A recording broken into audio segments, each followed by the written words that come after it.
अस्सलाम dear students, हमारे सामने कंसोलिडेशन का एक टिपिकल एग्जाम क्वेश्चन है और इसी पैटर्न पे आपको सारे सवाल मिलेंगे जो अब तक कैफ में उससे पूछे हैं पिछले तकरीबन 6-7 अटेम्प्ट्स में। ठीक है, इसको मैं रीड करना शुरू करता हूँ। कंसोलिडेटेड बैलेंस शीट का क्वेश्चन है। आए ज़रा जनाब, अल्लाह का नाम लेके हम इसको देखें। सवाल में सर दिया हुआ जनाब, फॉलोइंग समराइज फाइनेंशियल स्टेटमेंट्स या statement of financial position of Safavi limited and खुदरी limited. ठीक है जी, हम इसको एस एल और के एल कह देंगे। एस एल हमारा पेरेंट है और के एल हमारा सब्सिडरी, नाम याद रखना। ठीक है जी। फिर जी, फिर ये कह रहा है कि जी ये 30 जून 2021 के फाइनेंशियल स्टेटमेंट्स हैं। 30 जून 2021 के फाइनेंशियल स्टेटमेंट्स हैं सर ये। ठीक है जी। और वो कह रहे हैं जनाब, हमने 1 अक्टूबर 2020 को एस एल ने 80% शेयर्स अक्वायर किए हैं के एल के। 1 अक्टूबर 2020 और ये चल रहा है 30 जून 2021। तो कितना टाइम पहले खरीदा होगा? कितना टाइम पहले खरीदा होगा? 1 अक्टूबर और 30 जून, 9 महीने पहले सर ये शेयर्स हमने। इसका मतलब इस पूरे साल में हमने पूरा टाइम इस सब्सिडरी को होल्ड भी नहीं किया। ठीक है जी। ये साल शुरू हुआ था 1 जुलाई से। ठीक है जी, ये साल शुरू हुआ था 1 जुलाई 2020 से और ये साल ख़त्म हुआ है 30 जून 2030 30 जून 2020 को। और हमने सब्सिडी बीच में कहीं खरीदी है 1 अक्टूबर को। ठीक है जी। 1 अक्टूबर से 30 जून तक हमारे पास कोई 9 मंथ्स हो चुके हैं एक्विजिशन के। ठीक है, चलो जी आगे बढ़ो। सर पीपी आ रहा है, इंटेंजिबल आ रहा है। इन्वेस्टमेंट इन अंबारा। अरे भाई ये तो केल है। इसका मतलब है केल की इन्वेस्टमेंट इस बंदे ने रिकॉर्ड ही नहीं की अभी तक, ऐसा। सर 80% शेयर्स हमने खरीदे हैं सर। ठीक है जी, 1 अक्टूबर को, और इसकी रिकॉर्डिंग नहीं हुई। ठीक है जी। शेयर एक्सचेंज में हमने अपना एक शेयर दिया है और बदले में सब्सिडरी का एक शेयर लिया है। ठीक है जी, 1 for 1। ठीक है। At the acquisition date retained earning of the subsidiary was 1000 million. ठीक है जी, 1000 मिलियन हमारा जो है वो रिटेन अर्निंग था सब्सिडरी का। ठीक है जी। फिर कह रहे जी, the fair values of shares of both companies S L and K L were 25 and 23 respectively. Share issue have not been recorded by S L. ठीक है जी, ये रिकॉर्ड नहीं हुआ। दिमाग में रखिएगा, हमने एक शेयर अपना दिया है जो कि 25 वाला है और बदले में एक शेयर लिया जो कि 23 वाला है। तो याद रखिएगा, हम इन्वेस्टमेंट को fair value of consideration given पे, यानी जो हमने शेयर दिया उस पर रिकॉर्ड करेंगे। डन। तो just for the sake of records, अगर मैं आपसे कहूँ कि जी हमारे पास इन्वेस्टमेंट कितने शेयर्स में हुई है, तो आप कहोगे जी 80% शेयर्स में। 80% का मतलब है 80% शेयर्स का मतलब है 80 मिलियन शेयर्स, ऐसा। ये हमारे पास आ गया पेरेंट के पास। और सर 20 मिलियन शेयर्स हमारे पास आ गया एनसीआई के। तो क्या एनसीआई की फेयर वैल्यू निकल सकती है? हाँ सर, एनसीआई की फेयर वैल्यू बिल्कुल सब्सिडी की शेयर प्राइस दी हुई है, आराम से निकल सकती है एनसीआई की फेयर वैल्यू। तो फुल गुडविल यूज करें या पार्शियल गुडविल, ये पॉलिसी देखनी पड़ेगी सर। पॉलिसी है जी, एनसीआई वैल्यू होती है एट फेयर वैल्यू। ठीक है जी, आगे बढ़ो दोस्त। तो ये तो मेरे पास सर आ गया एक्विजिशन डेट का सारा हिसाब किताब। ठीक है जी, एक्विजिशन डेट का हिसाब किताब और investment.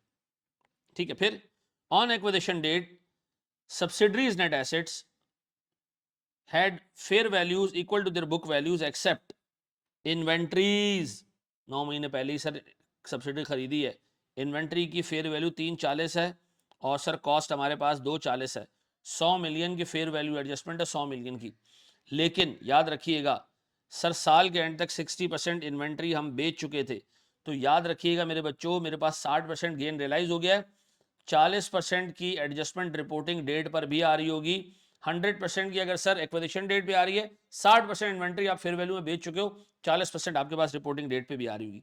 Land land was carried at a nil value. उसूलन सही नहीं है लेकिन कंपनी कैरी कर रही है तो करने दो। पे कैरी कर रही है, इसकी फेयर वैल्यू 50 मिलियन। नील पे क्यों कैरी कर रही है? गवर्नमेंट ने सर ग्रांट दी होगी कोई। ठीक है जी, और ये ग्रांट ऐसी है कि अनकंडीशनल है, ये ज़मीन हमारी है। ठीक है जी, इसके अगेंस्ट ग्रांट इनकम बुक हो चुकी है। क्या इनकम बुक होगी? जितनी सर इसकी फेयर वैल्यू होगी। ऐसा नहीं सर, इसके अगेंस्ट कोई ग्रांट इनकम इसलिए बुक नहीं हुई कि हमने लैंड को रिकॉर्ड ही नहीं किया, तो हमने ग्रांट इनकम भी रिकॉर्ड नहीं की, लैंड जीरो पे आ रही है। लेकिन सर जब हम सब्सिडी को खरीदेंगे, सब्सिडरी के तमाम एसेट्स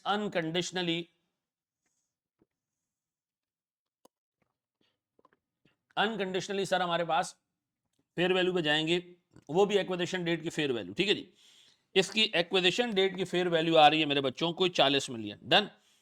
और सर इसकी 50 मिलियन है, सॉरी, रिपोर्टिंग डेट पे सर ये हो चुकी है कोई 40 मिलियन। नहीं सर, हम एक्विजिशन डेट की फेयर वैल्यू पे उसको लॉक करेंगे और जब तक ये लैंड बिकेगी नहीं, हमारी फेयर वैल्यू एडजस्टमेंट 50 मिलियन ही चलेगी, क्योंकि हम यहाँ लैंड को फेयर वैल्यू पे कैरी करने नहीं बैठे। याद रखो, सब्सिडरी लैंड को कैरी करती है नील वैल्यू पे। पेरेंट ने डे 1 पे फेयर वैल्यू एडजस्टमेंट ले ली, लैंड के केस में वही फेयर वैल्यू एडजस्टमेंट जो एक्विजिशन डेट पे आ रही है वही रिपोर्टिंग डेट पे भी आ रही होगी, ठीक है जी, ये दिमाग में रखिएगा, ठीक है जी। इसमें चेंजेस को हम नहीं इनकॉर्पोरेट करते हैं, क्योंकि हम कैरी करते हैं एसेट्स को डेप्रिशिएटेड फेयर वैल्यू पे, क्योंकि ये लैंड डेप्रिशिएट ही नहीं हो रही है, तो वही फेयर वैल्यू आगे भी कैरी फॉरवर्ड होगी। फिर ये हो गई सर मेरे पास सीधा सीधा फेयर वैल्यू एडजस्टमेंट्स, ठीक है जी। केडी एडजस्टमेंट्स, इसको थोड़ी देर के लिए हरा कर दूं, ठीक है जी। ये हो गई जनाब हमारे पास फेयर वैल्यू एडजस्टमेंट। सर मतलब है आपने पॉइंट नंबर 1 और 2 पढ़ना है एक्विजिशन डेट के नेट एसेट्स आइडेंटिफाई करने के लिए। फिर वो कह रहा है 1 जनवरी 2021 को, यानी कुछ 6 महीने पहले, पेरेंट कंपनी ने, एसएल ने केएल को एक लाइसेंस बेचा 120 मिलियन का, जिसकी कैरिंग अमाउंट 90 मिलियन थी। तो अनरियलाइज प्रॉफिट आ गया कितने का, 30 मिलियन का। इसकी लाइफ 3 साल है सर, तो ये स्प्रेड होना चाहिए 3 ईयर्स पे, ठीक है जी। ये ट्रांजैक्शन डेट पे 3 साल थी, रिपोर्टिंग डेट पे सर ये रिड्यूस होकर 2.5 ईयर्स हो गया होगा, क्योंकि 6 महीने पहले ट्रांजैक्शन हुई। तो उसमें अनरियलाइज पार्ट आपको निकालना होगा, ठीक है जी। 30 मिलियन टोटल अनरियलाइज पार्ट है, 3 सालों पे स्प्रेड होना है, आधा साल गुजर चुका है, 2.5 ईयर्स का हिसाब किताब आपने देखना होगा। ये बेचा किसने, बेचा किसने सर ये बेचा है पेरेंट ने। तो ये पेरेंट के ग्रुप रिजर्व्स में या पेरेंट के रिजर्व्स में पड़ा हुआ है। और क्या होगा सर, इससे हम सॉफ्टवेयर की वैल्यू को रिड्यूस करेंगे और ग्रुप रिजर्व्स को रिड्यूस करेंगे, डन। ये हमारे पास दूसरी एडजस्टमेंट हो गई अनरियलाइज प्रॉफिट की। तीसरी एडजस्टमेंट पे जाएं, due to temporary adverse economic conditions, temporary हो परमानेंट हो, टेम्पररी हो परमानेंट हो, गुडविल में इंपेयरमेंट आएगी तो रिकॉर्ड करना है। Impairment testing is carried out at 30 June 2021, indicated impairment loss of 60 million. याद रखिएगा मेरे बच्चों, ये इंपेयरमेंट की एडजस्टमेंट 2 हिस्सों में बटेगी। क्यों, क्योंकि फेयर वैल्यू पे एनसीआई चल रहा है, तो ये गुडविल के 2 हिस्से बनेंगे। ये फुल गुडविल है, ठीक है जी, फुल गुडविल इंपेयर हुई है 60 मिलियन की, इस 60 मिलियन के 2 हिस्से बनेंगे, 80 ते 20, ऐसा। ऑन 1 जुलाई 2020, यानी ईवन सब्सिडरी को भी खरीदने से पहले सर हमने, पेरेंट ने 3 मिलियन शेयर्स खरीदे थे अनाबरा लिमिटेड में, अनबारा लिमिटेड में जो भी है, जो कि 25% शेयर होल्डिंग को रिप्रेजेंट करता है, ठीक है जी। On that date retained earnings and fair value of each shares were 2400 and 172। On the date else retained earning were 2400 and fair value was 172। अब देखें, जिस एंटिटी को आपने खरीदा है उसकी सिर्फ रिटेन्ड अर्निंग 2400 मिलियन रुपए की थी, ठीक है जी। और हमने इसका 25% टुकड़ा खरीदा है। तो देखो, इस सवाल में एक टेक्निकल ग्लिच है, एक टेक्निकल मसला है, एक टेक्निकल गलती है जिसको मैं कहूँगा। अंबारा की इन्वेस्टमेंट देखें ऊपर कितनी आ रही है, 540, 540, ये हो ही नहीं सकता यार। उसकी वजह ये कि जो आप एंटिटी खरीद रहे हो वो 2400 रुपए की, तो उसका सिर्फ रिटेन्ड अर्निंग है, उसका 25% ही बनता है कितना, 600, ठीक है जी। तो ये एक सवाल में टेक्निकल गलती है कि इस इन्वेस्टमेंट को 600 रुपए पे एटलीस्ट रिकॉर्ड होना चाहिए था, क्योंकि हम सर इन्वेस्टमेंट्स को रिकॉर्ड करते हैं fair value of net assets और cost whichever is higher. Investment in associate को हम ऐसे रिकॉर्ड करते हैं। मैं ये जैसी वीडियो खत्म होती है ना, तो मैं एक छोटी सी वीडियो इसके ऊपर और बना देता हूँ, ठीक है जी। अच्छा जनाब, खैर सर ये हमारी इन्वेस्टमेंट की कॉस्ट हो गई सर। फिर सर ये कह रहे हैं जनाब, ये हमारे पास आ गई इन्वेस्टमेंट इन एसोसिएट। फिर जी during the year 30 June 2021 associate reported a net loss of 280 million. पूरे साल का लॉस है और पूरे साल ही हमारा एसोसिएट रहा है, तो इसमें हम अपना शेयर ले लेंगे। And other comprehensive income, OCI में इनकम है, पीएनएल में लॉस है, सर इसमें भी हम अपना शेयर ले लेंगे। फिर on 1 July 2020 parent disposed of a machine to AL 200 million at a gain of 100 million. तो सर अनरियलाइज प्रॉफिट है बिटवीन पेरेंट टू एसोसिएट। तो गेन किसने कमाया, पेरेंट ने, तो पेरेंट का हम क्या करेंगे, पेरेंट का हम क्या करेंगे, रिटेन अर्निंग कम कर देंगे। और सर एसोसिएट का, एसोसिएट के पास एक एसेट ओवरस्टेटेड आ रहा है, तो सर हम उसमें क्या करेंगे, इन्वेस्टमेंट इन एसोसिएट को कम कर देंगे, ठीक है जी, क्योंकि उसका एसेट हम कंसोलिडेट तो कर नहीं रहे, ठीक है जी। रिमेनिंग लाइफ उसकी 5 साल थी और ये हुआ है सर बिल्कुल साल के शुरू में, तो 1 साल आपने सर इस अनरियलाइज प्रॉफिट को अमोर्टाइज करना है। इम्पेयरमेंट सर हमने इस एसोसिएट की इन्वेस्टमेंट में भी देखी 130 मिलियन की आई, तो इसका मतलब ये कि सर हमारे पास आखिरी की चारों एडजस्टमेंट्स, ये 4 एडजस्टमेंट्स लगातार सर इन्वेस्टमेंट एंड एसोसिएट से पर्टेन कर रही थी, ठीक है। और फिर हमारे पास एनसीआई फेयर वैल्यू पे कैरी हो रहा है। सर आए ज़रा, हमारे पास टोटल मिला के 9 एडजस्टमेंट्स हैं। 2 हमारे पास सर एक्विजिशन डेट की, सब्सिडी की एक्विजिशन डेट की अकाउंटिंग को डिस्टर्ब करेगी। एक हमारे पास सर पेरेंट और सब्सिडी के बीच में यूआरपी है। सर एक हमारे पास इम्पेयरमेंट ऑफ गुडविल है।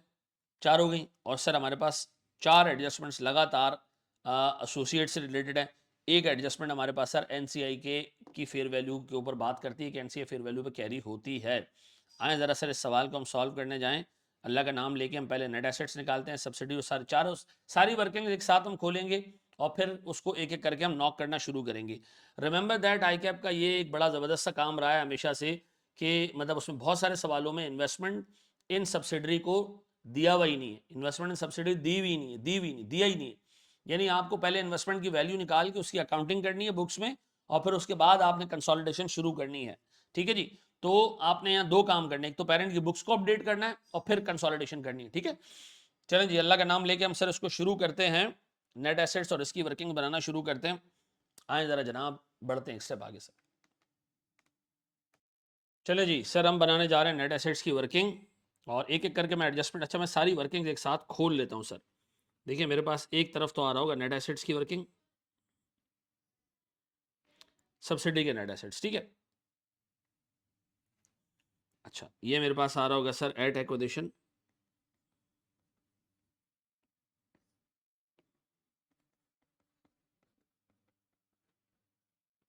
और मेरे पास आ रहा होगा एट रिपोर्टिंग डेट, ठीक है जी। दूसरी तरफ सर मेरे पास वर्किंग आ रही होगी, दूसरी वर्किंग, मेरे पास पहली वर्किंग है सर, सर मेरे पास सेकंड वर्किंग यहाँ इमीडिएटली आ रही होगी सर गुडविल की, ठीक है जी। सर मेरे पास यहाँ पर थर्ड वर्किंग आ रही होगी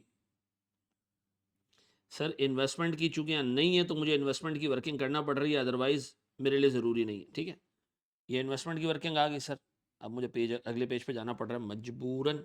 सर यहाँ मेरी चौथी वर्किंग आ रही होगी ग्रुप रिजर्व्स की,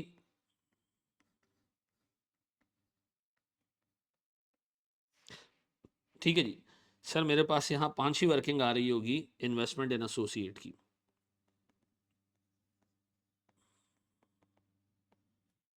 और सर नीचे कहीं जाके मैं बजटेड बैलेंस शीट या स्टेटमेंट ऑफ फाइनेंशियल पोजीशन बनाऊंगा। सर ये मेरे पास टिपिकल वर्किंग्स हैं। अच्छा एक वर्किंग और हमारे पास मिस हो गई है, वो हमारे पास है हमारी छठी वर्किंग, दैट इज NCI, ठीक है जी। चलें अल्लाह का नाम लेते हैं, हम सबसे पहले सवाल को शुरू करते हैं पहली एडजस्टमेंट से, जिसमें हमें उसने कहा कि जी हमने 80% शेयर्स खरीदे सब्सिडरी के 1 for 1, एक अपना शेयर दिया तो एक उसका लिया है। सर 80% शेयर्स बनते भी 80 मिलियन है, 1,000 रुपये का शेयर कैपिटल है, 10 रुपये का एक शेयर है, तो सर अगर मैं 10 से डिवाइड कर दूँ तो 100 मिलियन टोटल शेयर हैं इसके, और 1 मिलियन शेयर, इस 100 मिलियन शेयर में से 80 मिलियन शेयर हमने लिए। तो मैं अगर इन्वेस्टमेंट की वैल्यू निकालूं तो मेरे पास सर नंबर ऑफ शेयर्स जो मैंने अक्वायर किए हैं वो अक्वायर किए हैं सर 80, ठीक है जी, और अपने भी 80 शेयर्स दिए हैं। सर मेरे शेयर की फेयर वैल्यू क्या है, fair value of parent share,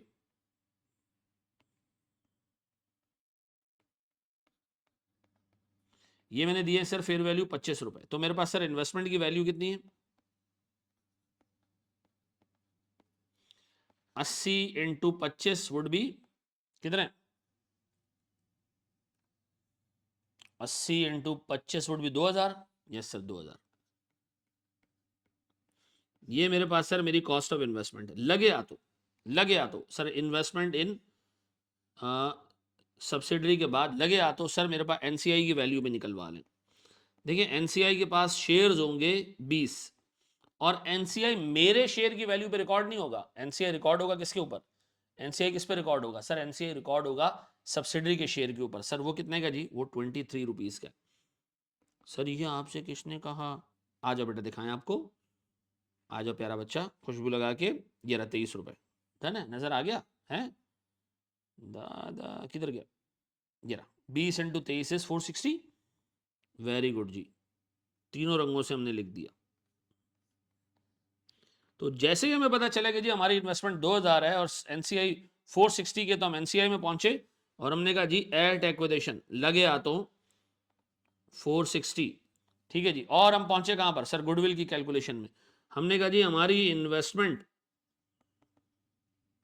parent की जो कि 80% को रिप्रेजेंट करती है वो है 2000, और सर हमारे पास एनसीआई की फेयर वैल्यू जो कि 20% को रिप्रेजेंट करती है वो है 460, और मैं अगर इन दोनों को मिलाऊं तो ये बनता है sir 2460।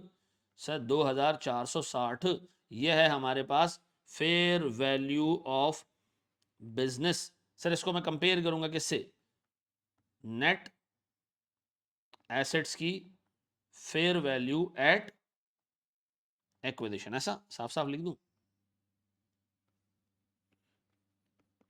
Net assets at acquisition date और उसकी भी फेयर वैल्यू। वो हमारे पास अभी है नहीं, यहां तक हम आगे बढ़ चुके हैं। पहली एडजस्टमेंट हमने पढ़ ली है सर। पहली एडजस्टमेंट वो कह रहे जी सब्सिडरी के एंड सब्सिडरी की जो है वो retained earning sir acquisition date पे 1000 मिलियन रुपए थी। अभी हम जाते हैं सर, हम यहाँ ले लेते हैं सब्सिडरी का शेयर कैपिटल। देखिए मुझे याद आ रहा है सर इसका शायद शेयर प्रीमियम कुछ नहीं है, बिल्कुल सर 1000 और 1000, क्योंकि सब्सिडरी ने एक्विजिशन डेट के बाद कोई शेयर इशू नहीं किए सर। शेयर प्रीमियम वगैरह तो कुछ भी नहीं है। रिजर्व्स या रिटेन्ड अर्निंग्स, जनरल नाम दे देता हूँ रिजर्व्स, कितने जी? सर एक्विजिशन डेट पे 1000 था, 1000 था ना? 1000 रुपये का कैपिटल, 1000 रुपये का रिजर्व्स, ऐसे ही 1000 रुपये। यस सर बिल्कुल 1000 रुपये था, ठीक है जी। और अब भी अब कितना है जी? अब 1200 हो चुका है, 1200 हो चुका है। यस सर, भी मैंने नजर तो आया था मुझे। यस सर 1200 हो चुका है। और जी कोई फेयर वैल्यू एडजस्टमेंट? हाँ हाँ सर, पहली एडजस्टमेंट मुकम्मल, सारी कंप्लीट डन। अब आओ सेकंड एडजस्टमेंट। इन्वेंट्रीज 240 मिलियन की कॉस्ट है, 340 मिलियन का सर हिसाब किताब है। तो मैं ऐसा करूं, फेयर वैल्यू एडजस्टमेंट्स ये है मेरे पास किसकी? इन्वेंट्री की सर 100 मिलियन। और वो कह रहे हैं 60% इन्वेंट्री बिक चुकी है तो 40% बाकी होगी, तो 40 मिलियन जो बाकी रहेगा वो यहां लिखते। पूरी इन्वेंट्री बिक चुकी होती मैं जीरो कर देता, ठीक है जी। फिर वो कह रहा है भैया हमने ज़मीन ली है सर, उसकी बुक्स में वैल्यू सब्सिडी के निल है लेकिन फेयर वैल्यू 50 है। ईयर एंड पे सर वो 40 हो गई। भाई हम ज़मीन को फेयर वैल्यू पे थोड़ी कैरी कर रहे हैं, डेप्रिशिएटेड फेयर वैल्यू पे। तो एक और फेयर वैल्यू एडजस्टमेंट, और ये हमारे पास है लैंड की 50 यहाँ भी और 50 वहाँ भी। ऐसा डन हो गया जी।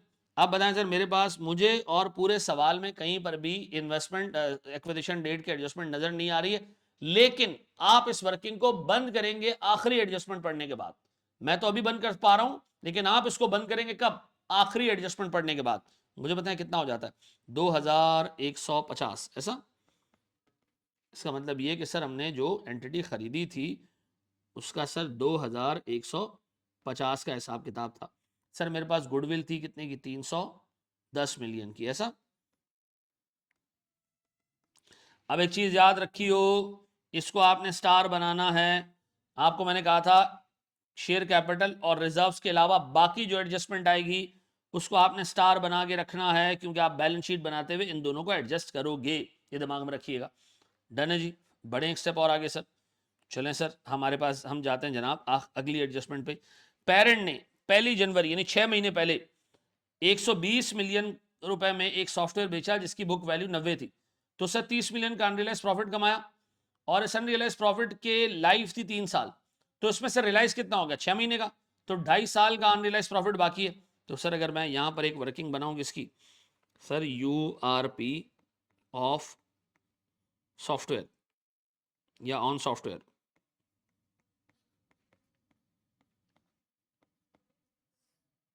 हमारे पास सर ये URP है 30 मिलियन डिवाइडेड बाय 3 साल, सर मल्टीप्लाई बाय 2.5 साल, ये रिमेनिंग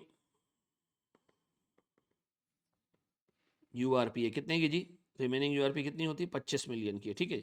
ये कमाया किसने, पेरेंट ने। कमाया किसने, पेरेंट ने। ये कहाँ से एडजस्ट होगा, ये पेरेंट के रिटेन अर्निंग में से माइन, ओ भाई क्या हो रहा है,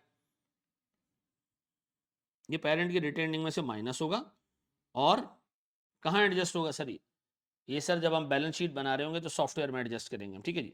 यहाँ मैं ग्रुप रिजर्व्स ले रहा हूँ, पहले मुझे बताएं पेरेंट का रिजर्व है कितना, पेरेंट्स रिटेन्ड अर्निंग्स कितने की है जी, 1280 की।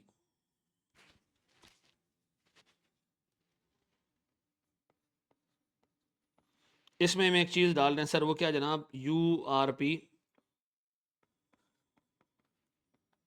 सॉफ्टवेयर कितने का जी, कितने का जी, 25 का। मैंने आपको कहा था सर यहाँ पर जितनी भी एडजस्टमेंट्स आएंगी वो बैलेंस शीट पे जाएंगी सिवाय पोस्ट एक्विजिशन इनकम के। डन, डन हो गया जी।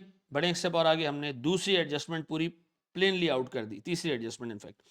चौथी, इंपेयरमेंट आई है 60 मिलियन की गुडविल के अंदर, इंपेयरमेंट 60 मिलियन की, ये बटेगी पेरेंट को भी एनसीआई को भी। चलो पहले तो इंपेयरमेंट यहां मार्क करो,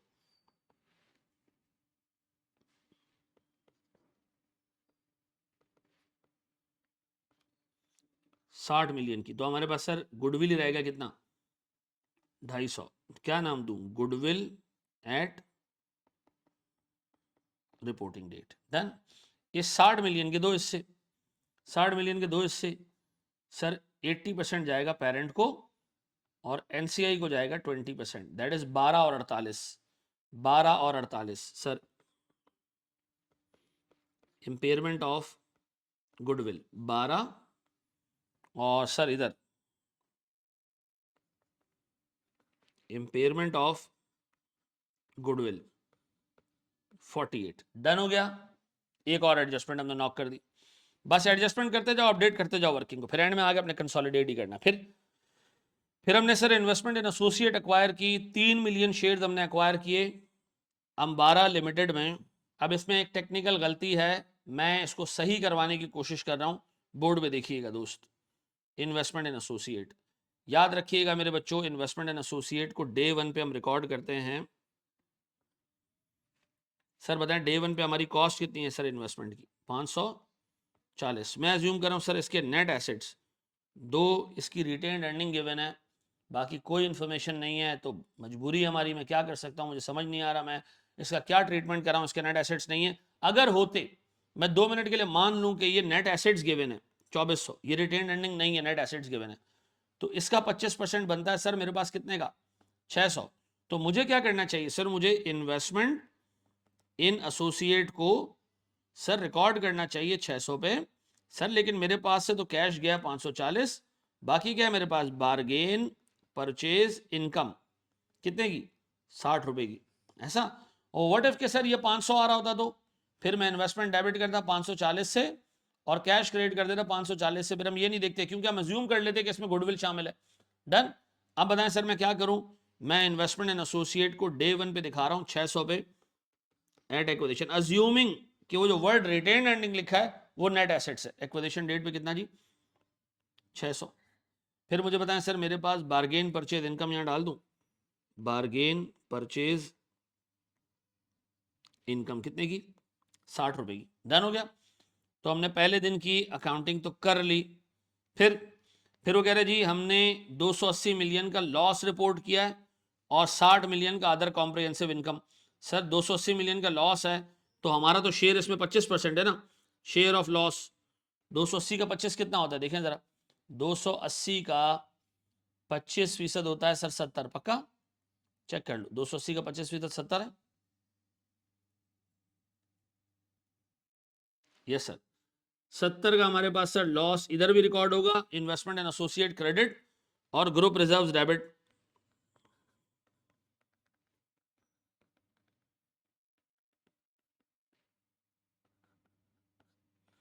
फिर सर एक और शेयर आ रहा है sir, share of NCI, sir NCI नहीं, share of other comprehensive income OCI, कितना जी sir, share of other comprehensive income कितना, 60 रुपए की इनकम है, तो सर हमारा 15 रुपए का शेयर बनता है इसके अंदर, 60 इंटू 25%, ये 15 की इनकम यहां भी आ जाएगी। शेयर ऑफ अदर, अगर मेरे पास यहाँ अदर कॉम्प्रिहेंसिव इनकम का हेड खुला होता मैं उसमें डाल देता, ग्रुप रिजर्व में नहीं डालता। लेकिन ना पेरेंट ना ग्रुप ना सब्सिडी किसी की ओसीआई नहीं है, दी हुई नहीं है, तो मैं अज्यूम कर रहा हूँ दोनों ने अपने रिटेन अर्निंग में ही इसको डाला होगा। कितना जी? 15। फिर जी और कुछ है सर? दो एडजस्टमेंट हमने नॉक कर दी। तीसरी एडजस्टमेंट सर, एसोसिएट ने 200 मिलियन रुपए की चीज, 200 मिलियन रुपए में एक चीज बेची है सर 100% गेन पे। ठीक है जी, 100% गेन है, तो यूआरपी हमारे पास सर 100% होगा, और ये साल के शुरू में बेची है, और सर इसकी 5 साल की टोटल लाइफ है, तो साल के एंड पे 4 साल रह गई होगी। याद रखना यहाँ एसोसिएट सब्सिडरी से पहले खरीदा गया है, सब्सिडरी अक्टूबर में खरीदी गई है, एसोसिएट जुलाई में खरीदा गया। तो जाते हैं सर नीचे, हम कहते हैं जी प्यारे बच्चों हमारे पास sir parent to associate, sir हमारे पास पेरेंट टू एसोसिएट एक अनरियलाइज प्रॉफिट है सर। कितने का अनरियलाइज प्रॉफिट? 200 मिलियन में सर 100% हुआ है, तो सर इसका मतलब है सर 100 मिलियन का अनरियलाइज प्रॉफिट है। इसमें हमारा शेयर कितना? क्योंकि सर एसोसिएट में हम अपना शेयर लेते हैं, सब्सिडरी में 100% लेते हैं, क्योंकि हम सब्सिडरी को 100% कंसोलिडेट कर रहे होते हैं। 25 मिलियन ऐसा, इस 25 मिलियन को मेरे बच्चों में 5 से डिवाइड करके 4 से मल्टीप्लाई कर रहा हूँ, ये मेरे पास बच रहा है सर 20 रुपए का। अब ये पेरेंट ने कमाया, तो हम करेंगे क्या, हम ग्रुप रिजर्व्स को डेबिट कर देंगे, और सर मेरे पास एसोसिएट का एसेट बढ़ा हुआ है, एसोसिएट के एसेट को तो मैं कंसोलिडेट नहीं करता, तो मैं क्या करूंगा, इन्वेस्टमेंट इन एसोसिएट को क्रिएट कर दूंगा, कितने से? 20 से। तो मैं ऊपर जाके सर इसकी एडजस्टमेंट करूं, सर मैं यहां कर रहा हूं जनाब URP machine to L associate, कितना जी? 20 रुपए ऐसा, और यहां भी क्या करूं सर मैं, यूआरपी मशीन 20 रुपए। डन हो गया जी, बड़े एक स्टेप आगे हम, चलिए जी एक स्टेप आगे बढ़ते हैं। हमने सर यूआरपी मशीन की डाल दी, अब हम देखने जा रहे हैं सर हमारे पास लास्ट एडजस्टमेंट सर एसोसिएट में इंपेयरमेंट है 130 मिलियन की। ठीक है, तो इंपेयरमेंट सर ये पूरी पूरी पेरेंट को जाएगी। ठीक है जी, इंपेयरमेंट इन इन्वेस्टमेंट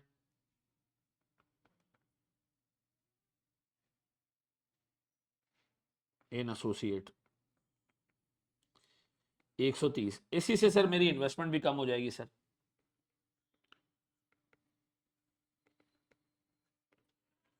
अब बस सारी चीजें खत्म हो चुकी हैं, सिर्फ ये रह गया कि हमने सब्सिडी से क्या कमाया है। सर हमारे पास जो सब्सिडी का नेट एसेट आ रहा है टोटल, वो आ रहा है मेरे बच्चों को 2290, और हमने सर ग्रो किया है तब से लेके अब तक कोई 140 रुपए का।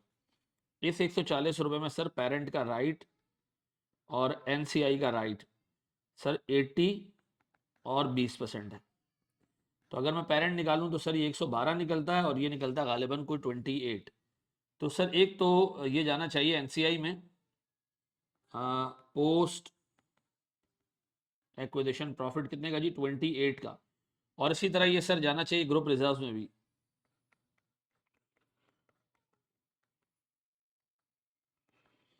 अब बताएं सर मेरे ग्रुप रिजर्व्स टोटल मिला जुला के कितने हो गए? सर मेरे ग्रुप रिजर्व्स टोटल मिला जुला के बन रहे हैं 1159,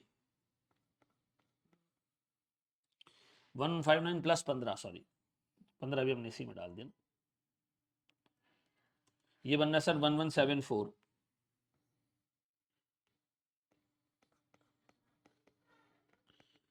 सर मेरे पास एनसीआई बन रही है कोई 460 प्लस 14 ना 16, तो ये बन रहा है सर 476।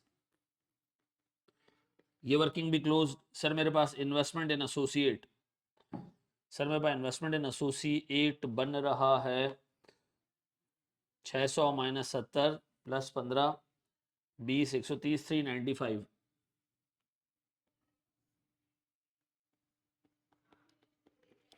बस है जी सर, सारी चीज़ें हो गई, डन एंड डस्टेड ऐसा। अच्छा अब इधर नोट करें ज़रा सर कहाँ कहाँ पर आपको एडजस्टमेंट करनी है। सर यूआरपी मशीन की है जो आपको बैलेंस शीट तक लेके जानी है। ठीक है जी, बाकी इन्वेस्टमेंट इन एसोसिएट से रिलेटेड है सारा, गुडविल से रिलेटेड है, सर वो हमें ऑलरेडी जो है वो सारी वैल्यूज, क्लोजिंग वैल्यूज पता है, गुडविल कितने की बची है बैलेंस शीट डेट तक। सर ऑलमोस्ट सारी चीज़ें done. Now let's start making sir balance sheet, statement of financial position. क्या नाम दे रहे हैं सर इसको हम? Consolidated statement of financial position. Sir balance sheet पे आए सबसे पहले। सर मुझे बताएं सर, मेरे पास प्रॉपर्टी प्लांट एंड इक्विपमेंट आ रहा है 2390 और 1210, 2390 1210। इधर कुछ एडजस्टमेंट है प्रॉपर्टी प्लांट एंड इक्विपमेंट में? हाँ सर, 50 रुपए की लैंड की एडजस्टमेंट है। और सर यहाँ पर कोई एडजस्टमेंट है? हाँ सर, मशीन हमने बेची थी, नहीं इसकी कोई एडजस्टमेंट नहीं है। बस एक ही एडजस्टमेंट है सर हमारे पास पीपी के अंदर, और वो है 50 रुपए आपने बढ़ाने हैं सर उसको। तो मैं ऐसे कर सकता हूँ सर, मेरे पास 2390 प्लस 1210 प्लस 50। तो मैं स्टेटमेंट ऑफ फाइनेंशियल पोजीशन में दिखा रहा हूँ सर, मेरे पास property plant and equipment sir कितने का जी? 2390 प्लस 1210 प्लस 50, ये मेरे पास आता है सर 3650। फिर सर दूसरे साइड पे जाएं जरा जनाब। इंटेंजिबल्स, इंटेंजिबल्स 525 और 135, लेकिन इसके बाद सॉफ्टवेयर के भी कुछ एडजस्टमेंट है। 525 135 सर इंटेंजिबल्स 535 525 135 525 135 माइनस माइनस 25, मुझे इतना याद आ रहा है 25 रुपए की एडजस्टमेंट थी उसकी सॉफ्टवेयर की, याद आ रही है ये रही। फिर और है इसके अंदर कुछ, गुडविल भी इसी में डाल दो बस, फिर चाहो तो अलग से रखो गुडविल को, लेकिन अगर डाल दो तो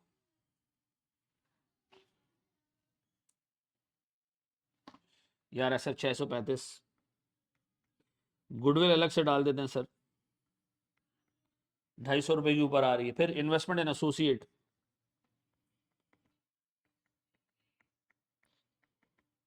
इक्विटी अकाउंटिंग की बेसिस पे आपने रखा है कितना? 395। फिर जी मेरे पास इन्वेंट्रीज, इन्वेंट्री में है एडजस्टमेंट? हाँ है सर। पेरेंट की इन्वेंट्री बताओ कितनी है? इन्वेंट्री 1200 और 600, 1200 और 600 और 40 रुपए की एडजस्टमेंट, 1200 और 600 और 40 रुपए की एडजस्टमेंट। तो 1200 प्लस 600 और 40 रुपए की एडजस्टमेंट, ये हो गई जी 1200, 1840। फिर इन्वेंट्री आ गई। फिर इसके बाद सर, इन्वेंट्री के बाद सर मेरे पास है other current assets. Other current assets आ रहे हैं 1445 और 445, 1445 और 445 में कोई एडजस्टमेंट नहीं है। 1485 45, 1485 445, 1485 और 445,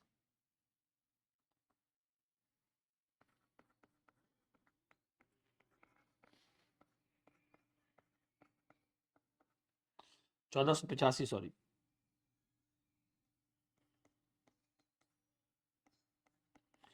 कितना होता है सर ये मेरे पास? 1930। ये टोटल बनता है सर मेरे पास 8700 रुपये, देना जी। अब बताएं सर, इसके बाद मेरे पास क्रेडिट साइड पे पेरेंट का शेयर कैपिटल आपको एडजस्ट करना है। पेरेंट का शेयर कैपिटल सर सवाल में आ रहा है, पेरेंट का शेयर कैपिटल सवाल में आ रहा है 2500। इसमें आपने याद रखिएगा 80 मिलियन शेयर्स और इशू किए हैं, 2500 प्लस 800, ऐसा यहां लिख दूं उसको, कितना जी? 300। फिर मेरे पास sir share premium, share premium 25 रुपए का एक शेयर मेरा इशू हुआ है सर। शेयर प्रीमियम का बैलेंस कितना है सर बैलेंस शीट डेट के ऊपर? 1040, 1040 प्लस 1040 प्लस 80 मिलियन शेयर्स पे 15 रुपए, 80 मिलियन शेयर्स पे 15 रुपए, 80 मिलियन शेयर्स पे 15 रुपए हो जाता है सर 2240। सर फिर मेरे पास ग्रुप रिजर्व्स, ग्रुप रिजर्व्स तो यही से आ जाएंगे सर, कितने, 1174।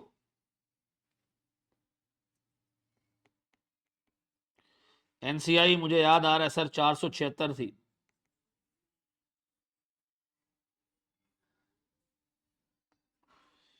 फिर सर लाइबिलिटीज,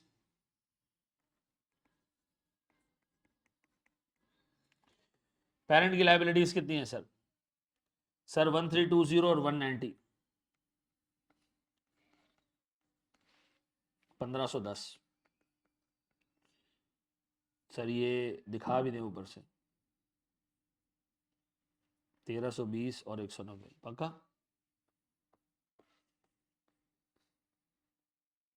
अपना कितना हो रहा है जनाब? 8700। सर कर लोगे इसको, देख लीजिएगा इसको अच्छे तरीके से। It was a good question, thank you very much जी, जज़ाकल्लाह।